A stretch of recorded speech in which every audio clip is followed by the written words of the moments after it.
Just to be very brief, by now all of you know who Brett Steele is. I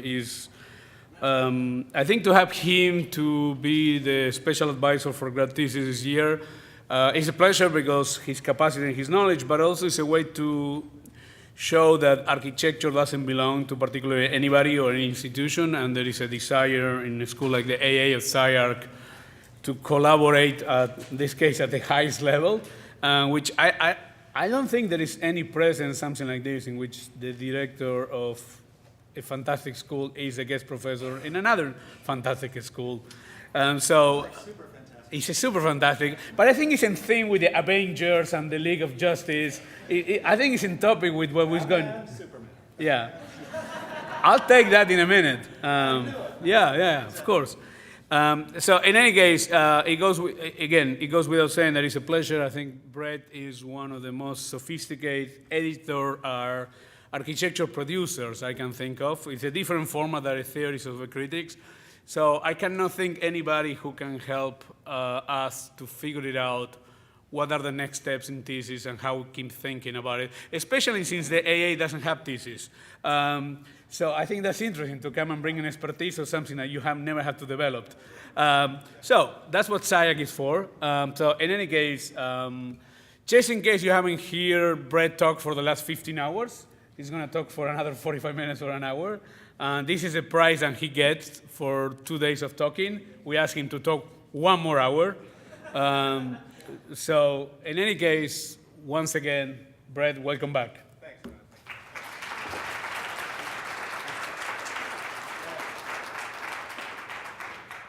Thanks so much, Ron, for that kind introduction. And in that point about architecture's ownership, which you just mentioned really nicely, definitely the case that architecture isn't owned by schools, but it is owned. I would want to make as a first kind of idea, which is what you could say is maybe the basis for how I've organized the images I have. The only difference in the next 45 minutes of talking is I'm going to try and let that happen with images instead of so many words, which we've used over the yesterday afternoon and into this morning. And in that case, I've just basically curated a set of images to try and do exactly what I'm saying in this title, which isn't moving forward. Let's see if I can figure out how to do that.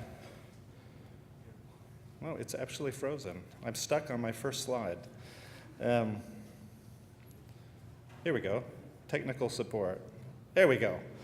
In which I really wanted, I sat down last night after 15 hours of thinking about this and tried to put together some images that will focus particularly on what we've been talking about over the last day, which is the idea of what a thesis might be or not be in architecture. I do think theses are owned, and they are architectural, but they are going to always be owned by the people who make those theses, or that thesis and that argument.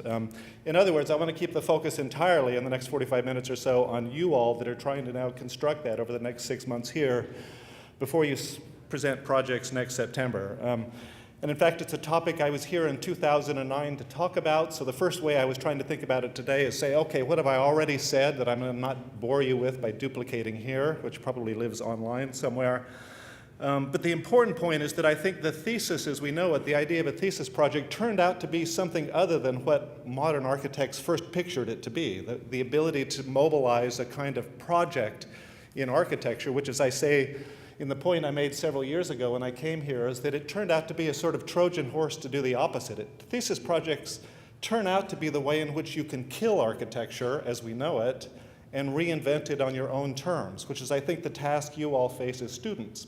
Over the next 6 months, your job is to make all other kinds of architecture irrelevant, which it practically needs to become for you to say there's a body of work here that I'm going to carry forward and become my own kind of thing. And the history over the 20th century of how the thesis project operates that way is probably most dramatically shown in this thesis project killing thesis project of all time, where the young Swiss architect who used to be called Charles renames himself in the autumn of 1914 to Le Corbusier, and with that makes his thesis project. By the way, he had dropped out of school by this point.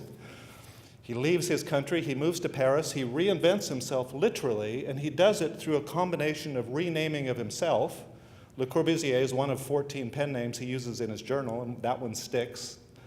He ends up calling himself that. He said he couldn't run away from it.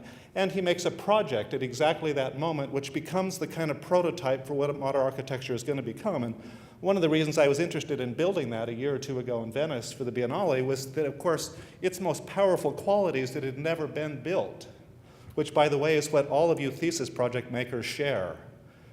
Your projects will never be built.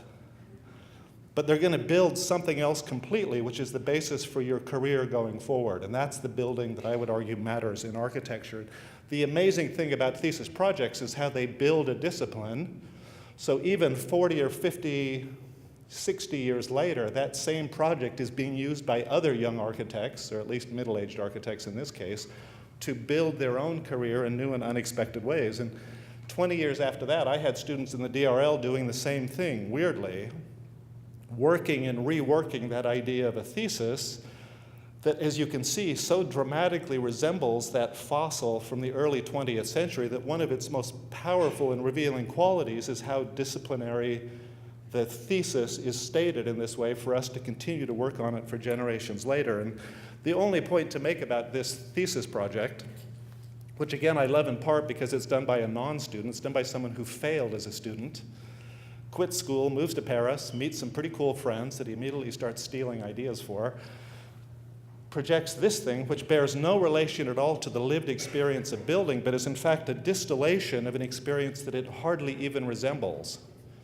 So on the right is the kind of house that Le Corbusier is making as a young, unqualified, fairly amateurish architect, who some historians say never really figured out how to use concrete, never really understood the engineering principles behind it. But of course, what he strips out of that experience, and the litmus test for all of you next September when you're arguing these projects as something more than just the solving of a problem, but the declaration of a set of aims for where architecture should be going, is his kind of capacity to distill a set of ideas down to the point that they become almost like principles.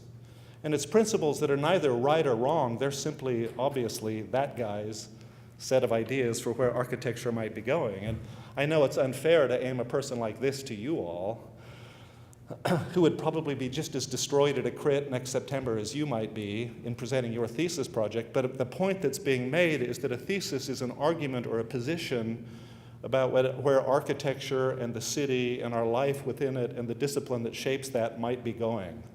And that's the way I start to tease out the difference between a thesis project and the thing that might just simply be solving a problem of a different kind. And just to show you the evidence of the ways in which Le Corbusier is doing that, what is interesting is that at the same moment that he's creating this powerful diagram in the Maison Dom-ino, which will resonate through the 20th century as the kind of archetype of what all modern architecture would be, he's of course doing that with a background, again, not in building, but in putting together pieces of paper. So when Florencia is asking you in 30 pages to summarize and construct the basis for what this architecture is going to be working towards over the next 6 months that will validate the thousands of hours you put into it, the interesting thing is to see is that that isn't an arbitrary kind of demand that we place on you as a teacher. That is what a discipline or a discourse expects. And what we would want to look to are the ways in which these kind of figures quite craftily, and you could say is the opposite of builders in the normal sense, build or construct the basis for their arguments. In this case, the sort of amazing editorial capacity this figure had in constructing the most unbelievable of projects, that we should forget the history of architecture, which he says in the early years of the 20th century, and instead look at the world around us and realize that's where architecture needs to learn from going forward, which was a kind of, when you think of it as a sort of sleight of hand, is a pretty awesome accomplishment. Like, let's forget 2,000 years of work. The Parthenon no longer matters, and some guy in Detroit that's making a car is a more important context by which to see where architecture might be learning and heading towards. Last December, I came back, and sorry, again, I'm just cataloging through things that I've tried to already present in different forms around this topic. Last December, when I was here briefly one evening with Hernan, and we had a conversation titled Duels and Duets, and I think we were probably more a duel. No, we were more a duet, I think. We were dancing most of the evening together around a series of different ideas. One of the things I was interested in especially, and this is going to come back to the topic of thesis in a different way, is the idea that we form a project not in isolation, but always in relation to other projects. And over the last day or two here, one of the interesting things we've seen is the way in which some of you early on are trying to map your position within the field, which we've talked about in different ways. And that's, of course, exactly what's happened as one of the really durable building materials of the 20th century evolved.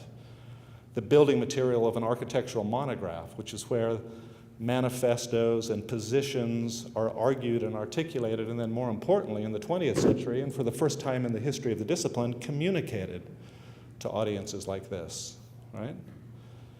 And over the course of, let's say, 100 years, where the story starts happily with Frank Lloyd Wright and his ability to export his experience in a little suburb outside of Chicago through the Wasmuth portfolio, where he systematically redraws the first 20 years of his career, like obsessively, literally redraws every the project that he's done to present it in a form that communicates what his idea of an organic architecture would be beyond the audience that he was working for, which again is just a bunch of small, young families in Chicago with small domestic kind of needs and demands, to suddenly a sort of pronouncement for where the future of architecture might lie. Over the course of the 20th century, what you see evolving are different forms of argument and not just ideas about what architecture should be. So, for example, the one-off portfolio-like format of Wasmuth, which is sort of recording the end of the 19th century and the arrival of photography that very quickly replaced the etching that Wright uses, quickly evolves, and by the middle of the 20th century, for example, with Philip Johnson in 1965, we see for the first time ever an architectural monograph of color photographs. Color printing is relatively cheap, and cheap enough that even people like architects can start to use it as a medium. And you get a gold-leafed wrapped book that contains nothing but pictures of Philip Johnson buildings. And as he says, he didn't know how to draw anyway, so why bother showing people architectural drawings? That's like a dead convention for him by the middle of the 20th century. And he starts to animate and give force to an argument that in a way is depending upon the medium that he's working through. The conversation of each of those books is largely with another book, and I don't have time to kind of go through the ways in which each of those books are talking to other moments in the discipline.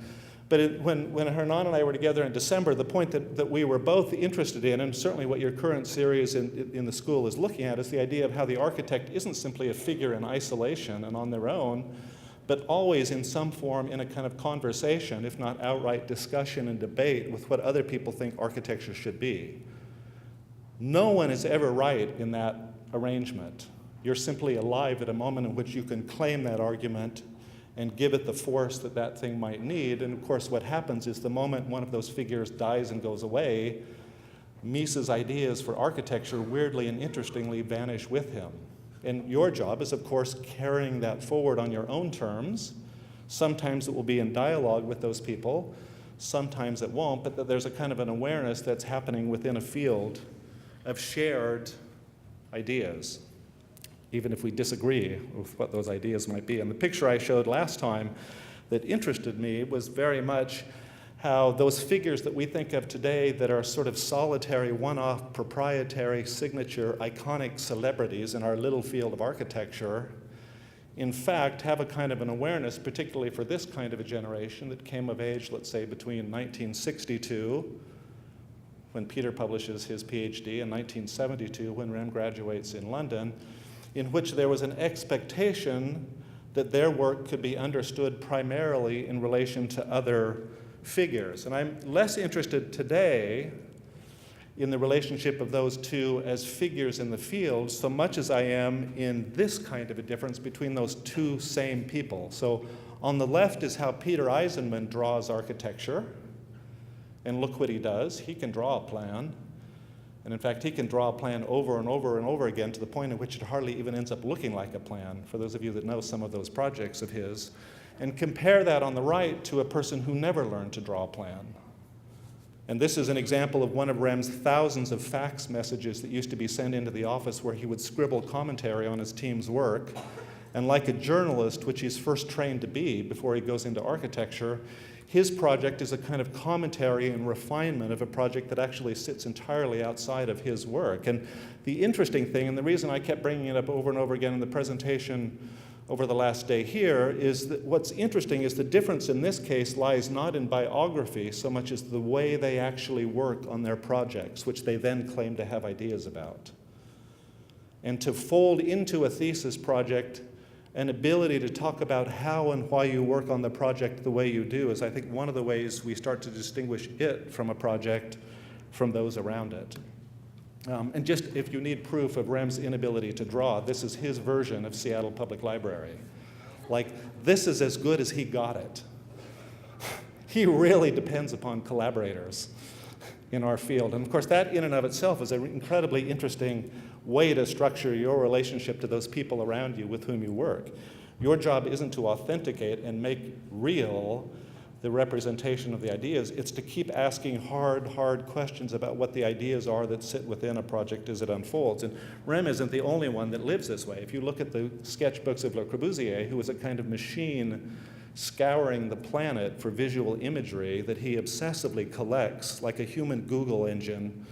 Like, as he travels in India, and these are the notebooks that set up Chandigarh, that he's obsessively recording and capturing ideas which become part of a machine that eventually in his work recombines and reconnects that material into a thing that we think of as some of his iconic projects. So on the left is Rem Koolhaas and his left hand above the streets of Paris in 1995, and on the right, and in weird, interesting contrast, is Le Corbusier's hand above Paris in 1935.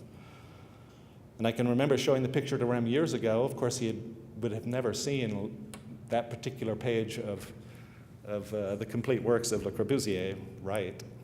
But the interesting thing is the kind of power of seeing the ways in which the differentiation lies in how they treat, in this case, for example, the relationship between an architectural object and that found context of a city. Rem's is absolutely totally horizontal, sits flat and literally can be lifted up as a kind of layer, and on the right, of course, is Le Corbusier's exact opposite, this sort of vertical extrusion of those blocks to make the towers of one of his cities. And the point of this little sort of setup is simply a reminder to you all that your job at a certain level with a thesis is to make a claim that you aren't sitting in isolation, which is the kind of myth of architecture's origin. And that's literally the title of this etching from the 19th century by Pujan that tried to tell us that the birth of English architecture lied in this figure sitting in a monastery and coming up with the ideas that would become architecture. It's one of those wonderful fantasies, right? Monasteries were actually incredibly interesting technological settings of their time. And you can see that on Pujan's table, in fact, are all of the devices that today we use in the form of smartphones and digital tablets. And, you know, in other words, the instruments through which we start to generate our ideas of architecture. And the goal of your thesis, if I could describe it as anything, is the avoidance of this kind of a future, where you don't simply become assimilated into a design machine that today is evolving with such spectacular speed and depth that you literally disappear in the possibility of establishing a kind of position, let alone a critical position, in terms of how production is already organized. This is a corporate partner that we've worked with for years in Tokyo, and the group of architects that sit on the 53rd floor of a tower that was founded 20 years ago, that was built 20 years ago, who literally sit down and every day when they go to their workstations, the computers, because they're reading the RFID tags that everybody's wearing, simply loads up a project for them to be working on every day, because that information tells the central server system exactly who they are, what they're working on, what they're able to do, and customizes all that. That you enter into a kind of apparatus that I would argue, if a thesis does anything, gives you a way to construct a certain sort of distance from, that doesn't mean you avoid that bizarre future that's unfolding in front of us, but that you can situate yourself in relation to.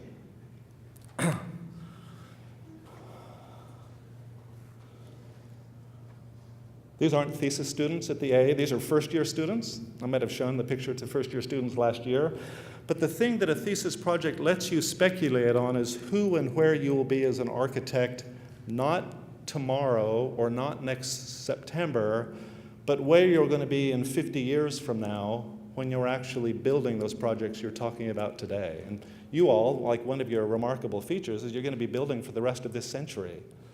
We as a school couldn't possibly tell you what to be doing right now, right? I mean, what the hell do we know? We didn't see Google coming a few years ago. We didn't see smartphones arrive. We didn't see the kind of conflict that's playing out across the surface of the planet. Our job, in a certain way, is to provide you a platform to speculate on how you, as a figure of an architect, might differentiate yourself from those people like you that lived before. So that previous picture were students in 2014 looking like what they might look like 50 years from now.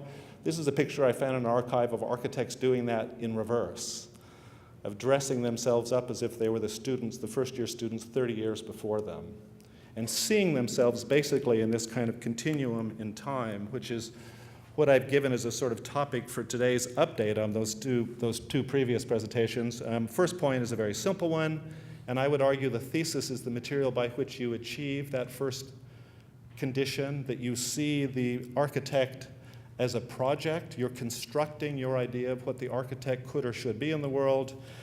The important point that projects themselves are only ever invented. Like, we don't just go hunting and shopping and find one and do it.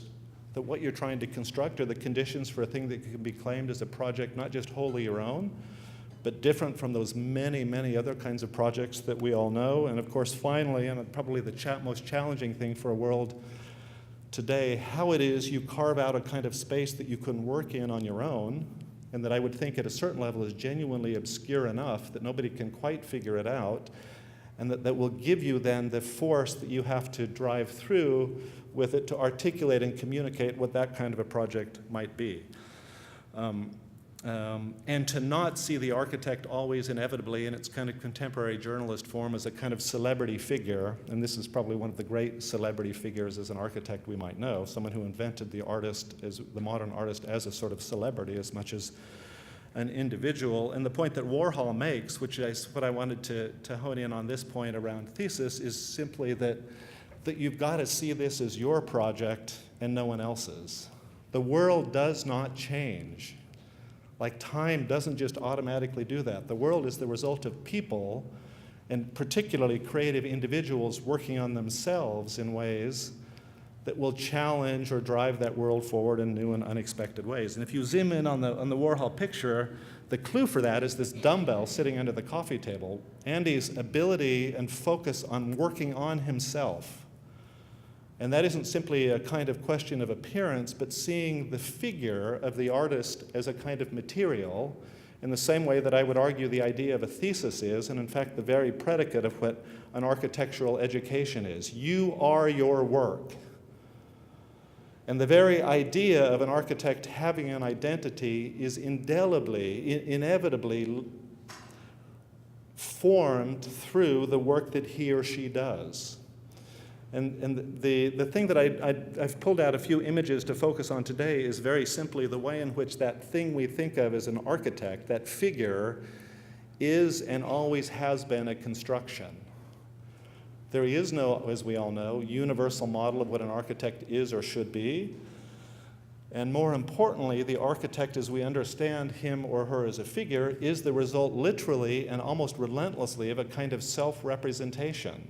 And so over the 500 years between Andrea Palladio on the left, painting himself to look like the figure that understands the universe the way he does, and the person on the right, one of my teachers, Cedric Price, whose idea of the figure of architect you could say was considerably less stable than Palladio's, is nonetheless a kind of very self-aware construction of how and who that figure should be within the world. And again, it sits simply in the long and deep history of that very activity. And to not see that activity as absolutely central to architecture, that what it has the capacity to do is to construct the figure of the architect above all else, is to miss, I think, the possibility of what a thesis project is compared to other kinds of projects. And a bit like what Nietzsche is saying at the end of the 19th century, this kind of construction of ourselves in a world, and particularly in the world of like the profession that we choose, is actually a way, way more serious thing than we conventionally think of it, because it becomes literally our identity in relation to all of the other figures in a room or within a field that are doing exactly the same thing. And it's not about a sort of arbitrary differentiation of ourselves from another. There's all kinds of genealogies that you could say show the opposite, that actually that identity is very much in relation to the lineage of other figures with whom we've studied or worked or thought, but nonetheless that it is a kind of construction. And it's probably a construction in the most meaningful and deep architectural way that we could ever imagine, I think, compared to that construction we normally think of things like buildings. And so as I catalog the work of mask making in a school of architecture, which I'm interested in very much, it's not simply that some of you all, I was down at the beautiful facility at the end of the hall last night looking at people in masks protecting themselves from the kind of machines and things that are going on.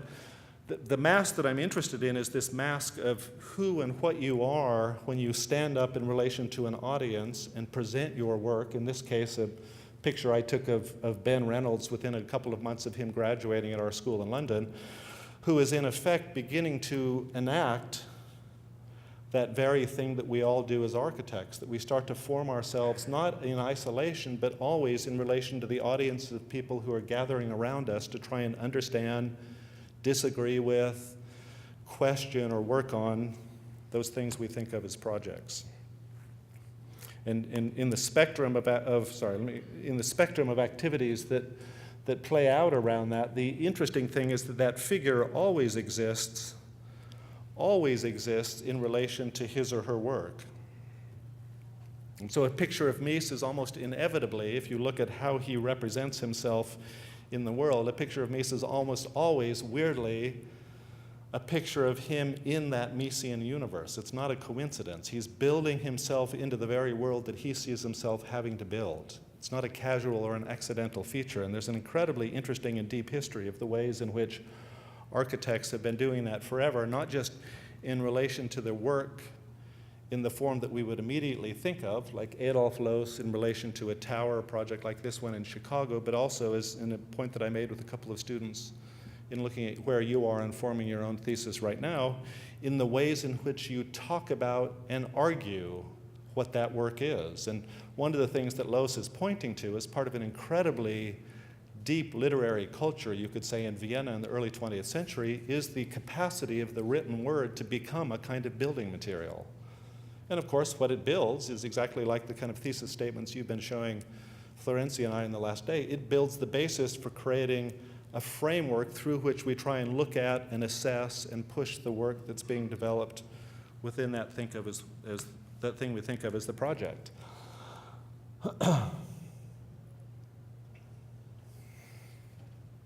And interestingly, the kind of core activity in a school of architecture, when the idea of an experimental school of architecture is created in the early 20th century, it's simply not that old a kind of typology. If you think about what emerges in Europe, particularly in the early years of the 20th century, what emerges is the idea of a school in which that act of constructing and presenting and refining and contorting and rehearsing who and what you are as an architect always inevitably takes place in relation to an audience. And one of the things that makes schools an incredibly powerful kind of setting in a modern architectural culture is that that's the one thing we have built into our space, which is this room. The idea that you bring ideas to an audience, not to communicate and simply disseminate them, but to test, rehearse, critique, steal, borrow, bend ideas into different and unexpected forms. It puts architecture schools in an incredibly interesting place today in which, with a modern profession, that kind of activity isn't given the kind of presence and continual rehearsal that it once had, and I would argue as recently as the early 20th century, when some architects saw that as an essential definition of the studio itself. So that's my claim, and that's my measure by what then becomes your success or failure as a thesis project maker. Its ability not to be a project that convinces in and of itself, but its ability as a project to start to form who and what you are as an architect. That's the thing that will carry you into the most challenging part of your 5-year education here, which is, of course, what the hell you do next year when we're not here. That's the thing that literally carries you forward. If it's, I think, framed and argued in the right way, it literally becomes the springboard. It doesn't give you a portfolio to go out and show people what you're able to do. There are very few people in this room that can't do amazing things already compared to all the people outside of this room. It's not about a kind of vocation and a skill. It's about the ability to articulate and communicate ideas, and ideas in ways in which other people are brought along and want to work on, or in learning from, go away and work against the sort of things that you want to dedicate so much of your waking hour and time and thinking and energy to. And again, it's absolutely nothing new to that fantastical regime of what happens within an experimental school. And like my school in London, this school is predicated on the idea that you will learn architecture one way only, by doing it. Like, that's the great and bizarre premise of a faculty in architecture. If we knew what it was, we would actually stand here and in lectures like this tell you. You'd make a few notes and you go away and you would do it. In fact, there were schools when they were first created in Europe that were founded entirely on that idea. The École des Beaux-Arts taught that method. It was not experimental in the sense that we had to do the work to figure out what we're trying to do. A problem was set and a set of techniques were established, and if I understood those techniques and ways of working, I could do that work. Experimental school comes up exactly as a kind of critique of that expectation of where and how knowledge is produced in architecture. It doesn't already exist and sort of travels through time for all of us to try and understand. The opposite happens. We construct and make new forms of architectural knowledge, and we do it only one way, through doing the kind of projects you all are talking about as part of your thesis work here. And this making of audiences is really the test for what an architectural project, most especially the idea of a thesis project, is compared to all those other kinds of projects that might sit within our field. Many of which are noble and important and serious and interesting, but frame themselves in the solution of a problem for a very specific and localized audience or user or client or whatever other kind of thing that might be setting up that problem. The wider audience that I'm trying to argue for are those that, like you, see the capacity for architecture to form new forms of knowledge, new ideas, and that's going to come out of the bringing together of people. Like in this example of a friend that came into London a few years ago, Frank Barco and a few of his compatriots, to talk and to argue about where his work, his and Regina's work, might be going in the studio, and that sees that audience genuinely as a form of agency, where the exchange of ideas are going to lead and articulate new possibilities within the field. So when you see pictures like this who want to treat, and this is a picture of a couple of A students sort of falling over themselves when Frank Lloyd Wright shows up at the AA one year, you know, the sort of spectacle of this world-famous architect, you know, that rather than seeing that as an act of architectural celebrity, the important thing to remember over and over again is that we're convening these audiences precisely so that this sort of a person can start to think of this old dinosaur as somehow not getting it right. So this is 2 years after Cedric Price graduates from the AA. If you look at him, he's the only person in the room not paying attention to an aging Walter Gropius, who is there to tell everybody in a grandfatherly 1960 fashion, here is where the future of architecture is. By this point, architecture's modern future was already over, at least in the way Gropius was first imagining when he was 28 years old and builds Fagus works. I mean, think of that. He's 28 years old when he starts to imagine where modern architecture might be going. The great thing in that image for me is how Cedric is actually, okay, he's probably kind of listening to this crazy old guy tell you about where architecture once was and should be going, but you can obviously see he's the one person in the room totally distracted by thinking about something else. That's the reason you come into this room, to totally ignore me and what I'm trying to say, right? But through it, start to understand how you position yourself in relation to what it is you're trying to accomplish within a school. The interesting bit then for me is how, and I'm looking back at these cameras in the back room and not imagining who in the room other than us might be watching or listening to what's going on. The interesting bit for me, and that's the very same room where I'm now sitting where Gropius was in 1960, not just the furniture has been rearranged, but of course what's happening in the world we all now inhabit is that we're overlaying on top of that lived space of a lecture hall all the other kinds of recording, documenting, audience building that now isn't any longer a single audience, but it's the sort of multiple audiences now taking place here, next door, back in London, across the planet, that is a part of that interesting, complex idea of what an audience and its agency might be for you all as you go forward. And if you want evidence of how delirious and interesting that world is, look, nobody even knows in the picture what to look at anymore. Like everybody is looking left, like I'm literally the only person, I'm that old that I'm actually the one guy looking at my students' work on the table. Because it's just habit, like I don't know what else to do, you know? But that's your world to now try and think about how you're going to communicate this idea, the ideas that are starting to come out of these projects in, I would argue, far more unexpected, if not complex, I don't know, but certainly more unexpected forms of communication than what architects have been conditioned to do through things like the printed page for many, many decades.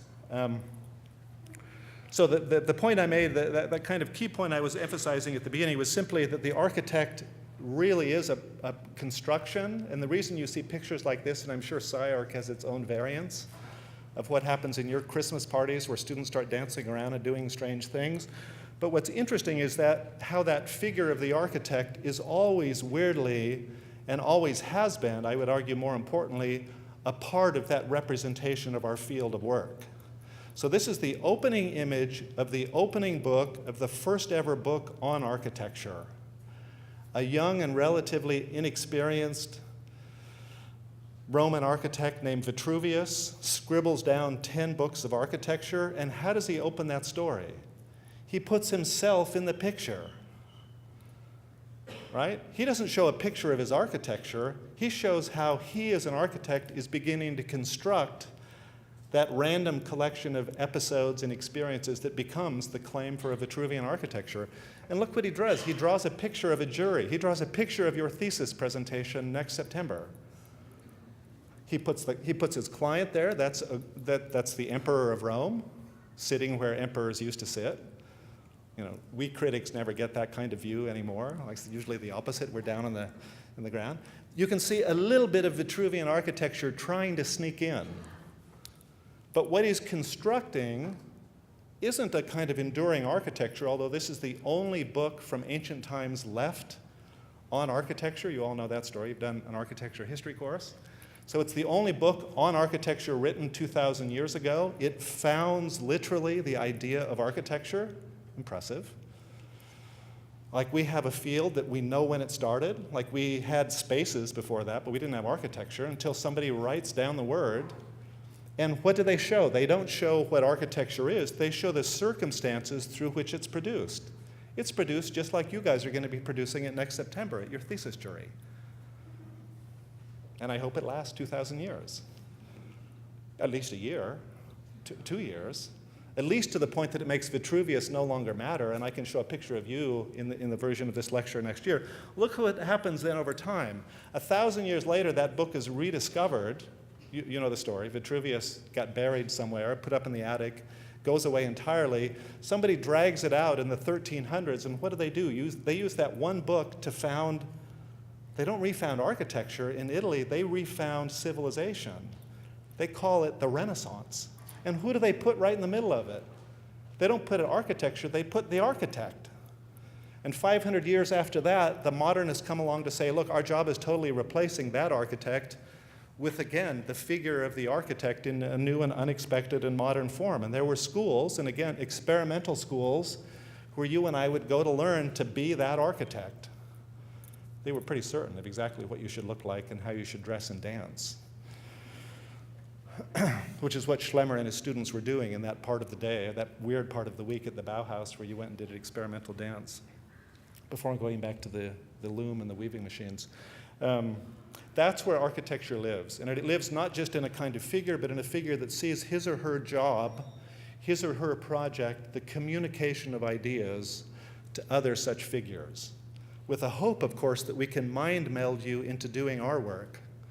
That your project, that the project you're arguing for becomes so important it creates a group of collaborators, a field of peers, who contribute to how you try and solve and work on that project. And in that sense, that because it's a kind of communicative imperative, it's no coincidence that something like modern architecture is the product, interestingly, not of builders, but of figures like Gropius, Mies, Le Corbusier, and even Wright, if you look at the Wasmuth portfolio, whose experience is editorial. They become skilled at communicating the ideas for what a modern architecture would be. There's a whole interesting kind of convergence of things taking place, which include the technologies that can now disseminate those ideas in things like industrialized printing presses that modern architecture rolls out and across the world through, and not just alongside. So ideas get reduced to a form that can be communicated on printed pages in ways that create the manifesto form that we know, that Le Corbusier and others become masters of. Figures like this, by the way, this was my image of what becoming a school director was supposed to be like, sort of sitting in a room and calmly writing a few points. Like this is Gropius by the time he gets to Cambridge. Look, your lover is next door, sitting there waiting for you to finish. You've got your fountain pen out. You're sort of scribbling a few thoughts. The reality is the opposite. The sort of horror of today's information overload, where information is now, our ability to communicate architectural ideas lives in this sort of realm. So in even my one little office in London, there's hundreds of things happening simultaneously where ideas are moving around and slipping around and being printed and put online and taken by you all in your own blogs and WordPress. And it's the kind of noise of that activity today that I think creates, not just reminds us of the importance of editing itself, but elevates our ability to navigate through a world of continuous and accelerated communication where that editorial capacity of a producer can be, in a way, if you think of the kind of questions we've been asking about Thesis for the last 1 or 2 days, becomes, like a century ago when that new technology was arriving, even more important than ever. Your ability, like, let's say, what Corbusier does with the Maison Dom-ino, where you've got the noise of construction and the ability to extract out of that an idea or a message to then disseminate, is to have faith that your world lies in the ability to not just write words or produce images, but to then ruthlessly and relentlessly edit out of those the things that hone your project or idea into a thing that will communicate across to audiences like this. As editors so often love to say, the ability, if it isn't right, to simply get rid of it. And like someone like Stanley Kubrick, who with the industrialization of filmmaking in the 1950s and 60s, suddenly realizes, look, he can produce millions of feet of images. There was a story once that he produced 3 million feet of film for one of his films, one of his movies, which meant he had to spend the next 5 years knocking out 90% of it to arrive at the hour and a half that you and I know today in the form that it is. And of course, that's a half a century ago. Think of that in the context of what you all are doing and the absolute focus it places on you to explain the next 6 months of your work in 4 panels on one of these walls next September. That is a ruthless and relentless belief that actually it isn't simply the production of things, but the sort of post-production, the editing, that might matter as much as anything in the lessons we would have today, which is one of the reasons for me in literary worlds, I'm far more interested in a person like this, Gordon Lish, who is the editor responsible for taking a writer in Los Angeles like Raymond Carver and turning him into the writer we know. Gordon Lish took every one of Carver's manuscripts and basically killed 90% of it and created that Raymond Carver literary style that some of you who might read this work know, this sort of famous minimalist, abbreviated person. And of course, it was nothing but an editorial project. Carver was quite happy to publish what he as a writer was writing down. The genius in it lied in this relationship between the editorial and the authorial voice and how those two things sit together. Which again brings us back to Le Corbusier, let's say one of the great architect, editor, builders, where he builds words as much as physical universe. This was his opening sentence in a lecture that he gave at the AA in 1953, which I just love. As he usually did, he would start with this by saying, I'm not going to talk to you about architecture, and then he would spend the next 4 hours talking about Le Corbusier architecture. Like, it just never ended. He would talk literally till midnight about it. But his claim that he's making is, again, to shift attention away from architecture to the figure of the architect, which is the one thing he was an absolute expert of, we know. He literally invents that character. He literally names himself that character. Again, if you run through all the pseudonyms in L'Esprit Nouveau, the journal that he publishes for 5 years, he's got all kinds of names he calls himself, and what he finds interesting is that each one is a kind of test for a different sort of identity, one of which starts to stick to him. It's almost like a sort of Facebook liking operation. People start liking Le Corbusier. And as he said, that becomes my identity as an architect. And it is the result of a kind of relentless commitment to that editorial awareness of how we form architecture as a world of knowledge and ideas through the different kinds of medium of communication that we all have and always have had in the discipline from Vitruvius going forward. And just as that evolves and changes, the important point isn't that you live in a world where that kind of print medium no longer exists in the form that it does, which is certainly the case as magazines and book publishing collapse in the ways we know, but simply that it continues to evolve and change. And to commit to that idea of seeing that communication existing not just in books and manifestos, some of which are quite unbelievable almost when you think of the impact they have on shaping our field, but literally in the arrangement and design of things like panels and portfolios and sheets and drawings and images, all of which are a combination of production and post-production, of editing, revising, and rethinking, such that they can be charged then with the capacity to communicate in ways that others are unable to do. And Le Corbusier, for example, his ability to do that with a pipe is still almost unbelievable to me. You know, the idea that if we ask any of you to write a manifesto where architecture should be going, would anyone in this room pick a pipe? Somehow, through a kind of sleight of hand and the sort of surrealist contrast of the world we know with the object that it's not in architecture, we arrive at these kind of images in that Le Corbusier project, which is a world in which objects of all kinds in architecture end up associating inevitably with other projects. So this kind of an image of Philip Johnson in 1947, the one time he published his plan of his glass house, he then spends the next 10 pages not showing you what that house looks like, but showing the chronology of all of the projects he looks at to associate his work and thinking about architecture at that time with the work of others. And in a way, what it becomes a record of is the kind of crucial building role of things like the printed page, which is no longer it's no less real today than it was then. And this room next September will be a record of that when we walk in and see a hall filled with printed pages. And what it is they're trying to communicate is the means by which we'll assess the relative success or not of what those thesis projects would become. 50 years exactly after Johnson is in the AA presenting his glass house like that, Koolhaas comes in and in 1995 shows that weird 1,400-page book that you can see in the upper right corner. These are screenshots I took of the event then, which was this sort of explosion of this new kind of monograph dropping from the heaven, you know, sort of SML, XL just crashes into the lecture hall of the A. And the funniest thing that happens over the course of that hour of Rem launching that book is that what does he show you? The book. Like as only an architect would. It's like he's showing you a picture of a brick. Like he's fondling it, caressing it, holding it, moving it around, and in a way taking the objectifying features of the thing as a book and making the case that that book is the information by which we can understand what he is trying to do as an architect. And the fact he does it almost devastatingly as a way to end that as a form of communicating architectural ideas ever since. Has there been a monograph since this one, 20 years ago, with that capacity to take 20 years of an architect's career, and even if it is 1,440 pages, is unbelievable in its willingness to throw away most of what OMA had worked on from the time of its founding in the 70s to the 90s when this book comes out.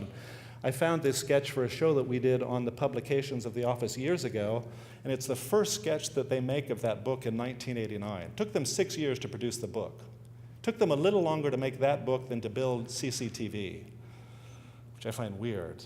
And it reveals a lot about how architects treat books, right? But the neat thing is the caption below it, that they're suddenly seeing the monograph evolve from a kind of literary narrative style of telling a story to simply a block of information that's jammed with descriptions of things that can be sampled and browsed in the way that the medium that emerges that year starts to suggest. 1995 is the year that the World Wide Web launches.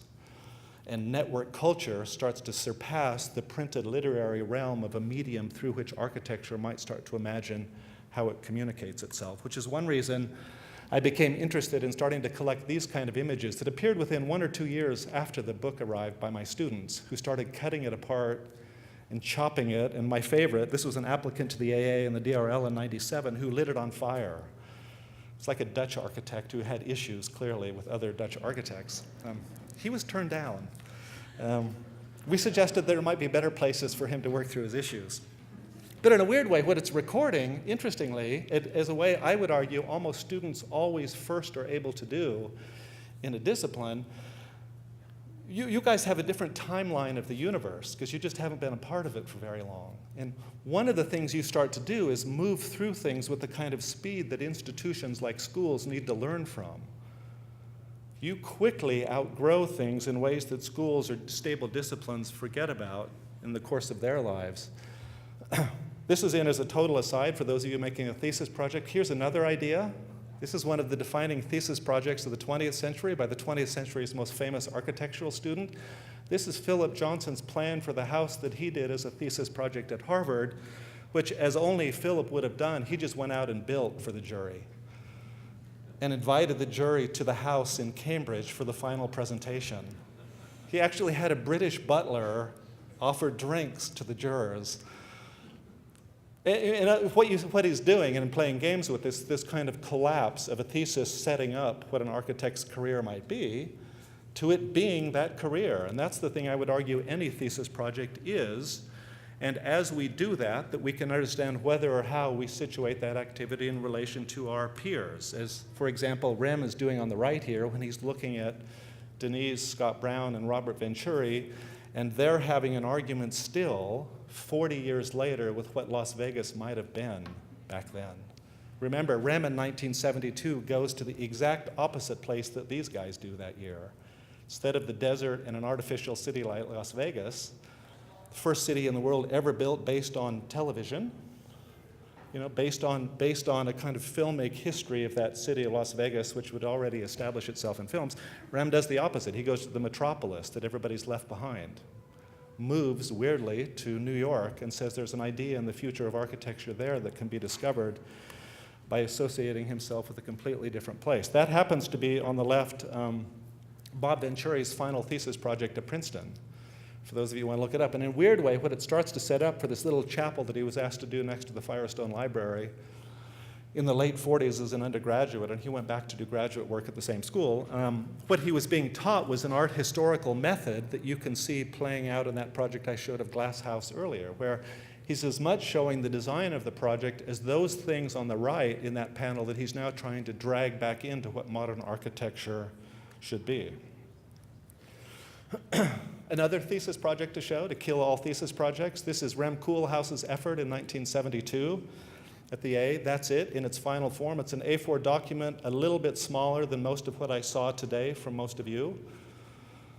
Took him 32 weeks to figure out how to put a few images together, write a very few words, give it a title.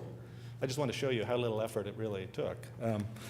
To reassure you that it's not about manual labor and amount of time you spend, it's about the ability to communicate and articulate an idea that for him very quickly and literally jumps into becoming a career. He does something really brilliant, by the way, which is he gives it the title that I think some of you know, Exodus, the Voluntary Prisoners of Architecture. Look what he does in the lower right corner of the cover. He puts the name of his tutor as the person that helped make it. Like, that's one way you assure success. And in fact, for the first time ever, as you open the page, what he says is it's the product not of a student, it's the product of that student working with his teacher and their two wives at the time, Madeline Vriesendorf and Zoe Zengelis, who the four of whom named themselves the Office of Metropolitan Architecture. It's an argument for not just an architecture idea, it's an idea for how they should work. A journalist, a teacher, and two painters. That was it, and that's what the declaration of the thesis is about. And that's the other dimension of a thesis project. By the way, this is what they look like. For those of you that want to see what people used to look like when they carried briefcases, which is one of my favorite parts of that image. But what's interesting is that they're constructing an idea. That thesis project literally becomes the way to form a way to work on architecture. And that's the other dimension that you're going to continue to be asked questions about on this thing you call a thesis next September. Why and how does an argument like this tell us we should be working on it like this? And the closer you can bring those two worlds together, and that isn't just a question of media and technique, it's a question of literally collaboration or not, the more you're founding the things that will kind of carry you forward as you leave this room and start to work in your own way. And that little pamphlet that for OMA was this sort of weird throwaway 16-page document of a few images and a few sentences becomes really the founding of a way of working on architecture that they've worked with ever since, the production literally of books. They produce roughly one book a day right now in the office. They document every project as if a kind of monograph that is revisiting that kind of founding principle that's first expressed in that. So I hope by now I've showed you this, the main point of this short section, which is simply to say that architecture is a construction of ideas. They're not like relics that we need to go out and discover and drag back to the studio. It's a construction of how we want to view the world a certain way, and with that then start to construct the figure of ourselves as an architect in relation to that work, which takes place in different ways today, you could say, than it used to, but which will always carry, I hope, this final imperative that I was making a case for, which is that your job is to kind of carve out a space that you own, that becomes your place within this larger discipline, and that allows you, as you do projects and carry that work forward, to understand where or how that project sits in a larger field of peers or competitors or fellow graduates at a school. And the attention you want to be looking at today isn't what happens with those careers as they start to unfold, which for some people happens quickly, for some people takes a lot longer, for some people in some way never makes the leap fully from a graphic space to a built space, but makes them no less architectural from their first moment of sometimes strange and liberating invention. So those are the same kinds of characters 20 years before the kinds of objects that they're starting to imagine themselves building as architects. And again, that isn't a new condition at all within architecture. That is almost the description of what happens within an architectural school as we know it, and I would argue what's always been the case within the field, where the architect is a figure. This is in the lower corner, the first great sort of celebrity lecturer at the AA in the 1850s. Within 5 years of our founding, John Ruskin comes along. That's that funny, peculiar, troubled guy down below there. One of his acolytes, Walter Crane, is the guy that designs our logo and our identity in the 1890s, according to Victorian graphic design principles. But the point that Ruskin makes in a first ever kind of lecture to the school is the job of the architect or the artist is to question what's happening in the world around. And he meant it in the deep Victorian sense that at exactly the moment when mass industrialization is totally converting the thing we think of as the city and the countryside and the landscape into these kind of horrific factory-like settings, that he realizes the point of creating a school is to create a refuge in which you can ask questions about where and how architecture might be contributing, and to not simply enter into and add on to that existing expectation that we simply make all of that stuff happen in better ways. What I became interested in a few years ago was how generations at particular moments emerge, in this case in the 60s and early 70s, who suddenly see that project as one that demands a kind of reinvention, which I hope your generation will be doing again to where architecture is now. And the advantage that that generation of figures had was, of course, those four modern monsters and monuments that I talked about earlier were literally falling dead in the 1960s. So Le Corbusier, Mies, Wright, Gropius, within a few years, guess what? They disappear. And that clears the table at a certain level, you could say, for a generation to sit up and say, well, actually, architecture is now in a situation in which it's going to invent itself again. And the interesting thing that happens that time around is, of course, the internationalizing and the globalizing of that potential starts to deliver projects of very different forms and ideas that not only launch those careers that some of you know for these kind of figures, but starts to see architecture as a field of knowledge and production with a far greater diversity and variety of possible projects than what those four figures in early Orthodox modernism was saying were kind of foundational principles that we would all be sharing. That kind of a model gets shattered absolutely with the arrival of this kind of a generation. This is Toyo Ito, the year he drops out of architecture school, and really has no work, as he says, and there was a strike in Tokyo. The School of Architecture is closed. He finds himself on the street, doesn't know what to do. He says, so I'm going to open a studio. He has no work, by the way. And so he writes science fiction for 5 years. He writes stories of his possible future projects that will live in cities.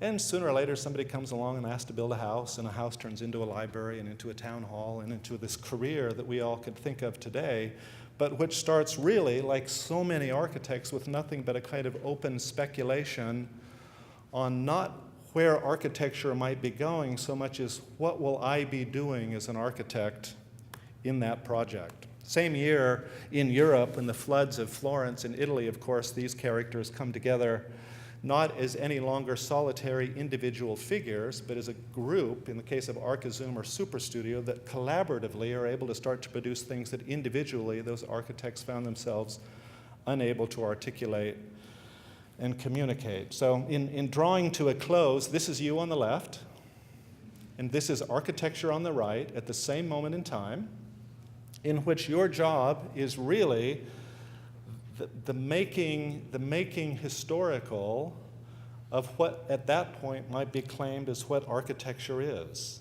And that is sometimes not the projection forward into the future of where it might be lying, so much as our ability to read and see and assess that figure in a new and unexpected way, or to demonstrate the unbelievable out-of-timeliness of a figure like this interesting old German fellow living in a place like Los Angeles or Chicago or New York at a time in which culture and the production of ideas and knowledge were operating in unbelievably different and compelling ways. And this is a photograph that shows a drawing that sits above the fireplace in my office, which I love in part because it's the first ever drawing by Zaha ever made of one of her projects. And as she says, and the reason she loves the image, it's the first time she had to sit down and draw something on her own. To that point, she was working for tutors.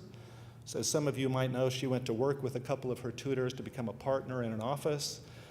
She did a few interesting things over those years, but the way she still describes it is that that was the work of that particular office and it wasn't yet her own. And what this plan becomes for her is a plan for where her interest would take her. It was done for a competition that no one will remember today, for an Irish prime minister's house, but which becomes literally the leap made after the moment we've been talking about for a couple of days here, which is the question of what role is a thesis playing to start to articulate the ideas that then can represent themselves graphically, and that you can think that project through a kind of graphical space of your own invention.